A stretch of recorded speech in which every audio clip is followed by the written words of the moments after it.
우리가 제품을 판매하면서 정말 많은 돈을 벌기 위해서는 반드시 알아야 할 것들이 있어요.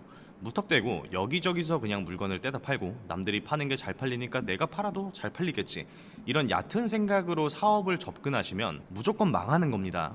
간단한 예시를 들어서 한번 말씀을 드릴게요. 우리가 주말에 약속이 있어요. 그럼 그 약속을 이행하기 위해서 우리는 약속 장소로 이동을 해야겠죠. 이동을 할 때는 지하철이나 버스, 택시, 자동차 중에서 선택을 해서 우리는 약속 장소로 가야 합니다. 그럼 우리는 교통수단을 이용하는 게 목적일까요? 아니면 친구와 만나는 약속 장소로 가는 것이 목적일까요? 바로 약속 장소에 가는 것이 목적이 되겠죠. 교통수단을 이용하는 것은 말 그대로 목적지를 가기 위한 하나의 수단일 뿐입니다. 그럼 우리가 이 수단을 이용하는 이유에 대해서 한번 생각해 봅시다. 지하철을 타는 이유는 저렴한 가격과 빠른 이동수단이 될 수가 있겠죠. 하지만 지하철역까지 가기 위해서 걸어가거나 버스를 타고 이동을 해야 하고 약속 장소의 근처에서 내릴 뿐 원하는 목적지에서 코앞에서 내리진 않습니다.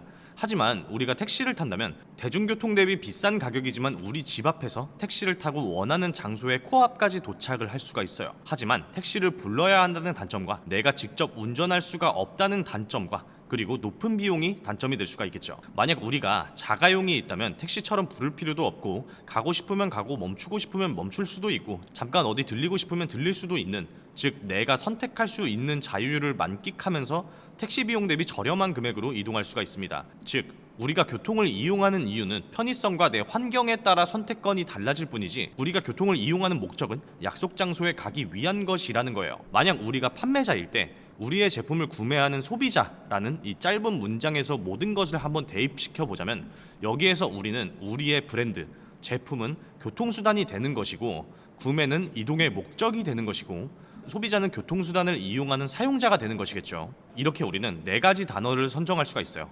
우리, 제품, 구매, 소비자. 이 네 가지 단어 중에서 우리가 제품을 선정하기 위해서는 어디에 집중을 해야 할까요? 첫 번째, 목적이 얼마만큼 대중적인가에 대해서 생각해 봐야 합니다. 이 목적이라는 것은 다수의 소비자가 이 목적에 대해서 니즈를 얼마만큼 갖고 있느냐. 예를 들어서 우리가 식당을 운영한다고 생각해 볼게요. 소비자의 니즈가 일반적으로 매일 3번이나 일어나는 거예요. 전 국민이 매일 3번씩 밥을 먹으면 수요가 무려 1억 5천 번이나 발생이 되는 겁니다. 빈도수는 무려 하루에 3번이나 발생이 되는 거겠죠. 하지만 우리가 만약에 배드민턴 용품을 판매한다고 생각을 해보세요. 우리나라의 배드민턴 동호회 가입자 수는 약 3만 명이라고 합니다. 만약 우리가 배드민턴 용품을 판매한다면 겨우 3만 명이 우리의 잠재 고객인데 배드민턴 용품의 교체 주기는 평균 8개월이라고 합니다. 그럼 만약에 8개월 동안 3만 명이 용품을 10만 원어치를 구매를 한다고 하면은 매출이 겨우 30억밖에 안 나오는 거예요. 만약 우리가 이 시장에 들어가서 점유율을 10%를 차지한다고 생각을 해볼게요. 그러면은 겨우 3억이에요. 연매출이. 한 달이면 2,500만 원 수준이고 여기에서 10%를 남겨도 겨우 250만 원밖에 수익이 안 나는 겁니다. 무려 전체 시장의 점유율을 10%나 차지한다고 하는데도 말이죠. 즉 우리가 사업 아이템을 선정할 때는 시장의 규모와 구매 빈도수, 이게 굉장히 중요한 거예요. 모수가 작은 시장은 우리가 그 시장에 진입해서 1위를 하더라도 한 달에 500만 원도 못 벌 수도 있다는 거예요. 자, 우리가 소비자의 목적에 대해서 파악을 했다면 이제 우리는 어떤 것을 해야 할까요? 바로 제품, 타사 대비 나은 부분, 그러니까 가격, 성능, 디자인 등이 될 수가 있다는 거죠. 여기에서 중점적으로 바라보셔야 할 부분은 첫 번째, 성능이 독점적이라면 얼마에 팔아도 팔린다는 거예요.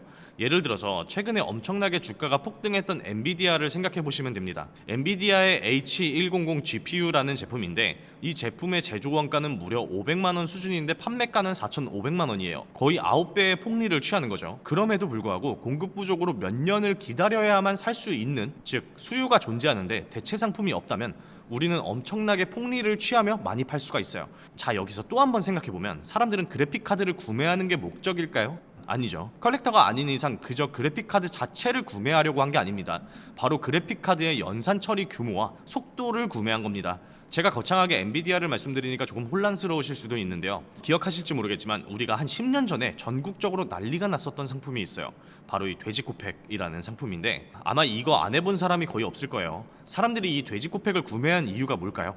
바로 불감증을 만들었다는 거예요. 코에 피지가 어마어마하게 많이 박혀 있으면 더럽다는 인식을 만들었고, 소비자들은 그걸 치부라는 인식을 갖게 만들었어요. 사람들은 일반적으로 내 치부를 들키고 싶어하는 사람은 없거든요.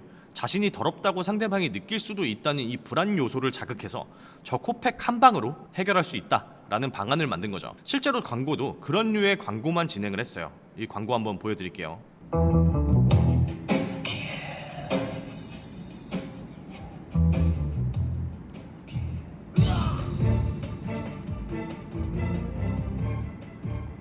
이런 경험 다들 한 번쯤 있으시죠? 여자라면 숨어버리고 싶을 것 같아요. 그래서 준비했습니다. 인사드리겠습니다. 그 어떤 상품도 저렇게 기획할 수가 있습니다. 우리가 화장품을 판매한다면 사용 시 나타나는 효능에 대해서 표현을 할 수가 있을 거고요. 우리가 의류를 판매한다면 다리가 길어 보인다거나 힙이 업되어 보인다거나 키가 커 보인다거나 성능을 집어넣을 수도 있다는 거예요. 물론 패션은 디자인 영역이 조금 더 큰 카테고리이기는 합니다. 어쨌든 우리는 소비자의 구매 목적과 우리의 제품을 구매해야 하는 이 명분을 만들었다면 마지막으로 우리 브랜드에 집중을 해야 합니다. 저는 브랜드라는 것은 신뢰라고 생각을 해요. 브랜드라는 것이 꼭 엄청난 역사와 헤리티지를 갖고 있어야만 하는 게 아니라고 생각을 합니다. 결국 세상의 모든 브랜드는 신뢰에서 출발을 했어요. 태어날 때부터 지식이 채워진 채로 태어나는 사람은 세상에 없으니까요. 전부 다 백지 상태에서 시작을 한단 말이죠. 우리가 브랜드를 만든다고 하면 깨끗한 흰 종이에다가 우리가 어떤 것을 채워 나갈지를 먼저 설정을 하셔야 합니다. 그리고 그 모든 설정은 신뢰를 기반해야 돼요. 성능도 신뢰 기반이고, 디자인도 신뢰 기반이고, 이미지도 신뢰 기반이고, 가격도 신뢰 기반입니다. 우리는 성능에서 어떤 신뢰를 줄지, 디자인에서 어떤 컨셉으로 신뢰를 줄지, 가격적인 부분에서는 어떤 가성비의 신뢰를 줄지, 우리는 소비자들에게 어떤 신뢰와 이미지를 만들지를 내 주관대로 결정을 하셔야 하는 겁니다. 정리하자면 소비자의 수요가 많고 구매 빈도수가 자주 일어나고, 기존에 있던 상품에서 개선할 수 있는 포인트를 찾으시고 그거를 만들어내신 다음에 표현하는 방식에서 내 브랜드에 신뢰를 입히면 팔린다는 겁니다. 우리가 상품을 잘 많이 팔기 위해서는 이 모든 것들은 목적에서부터 시작을 한다는 걸 아셔야 합니다.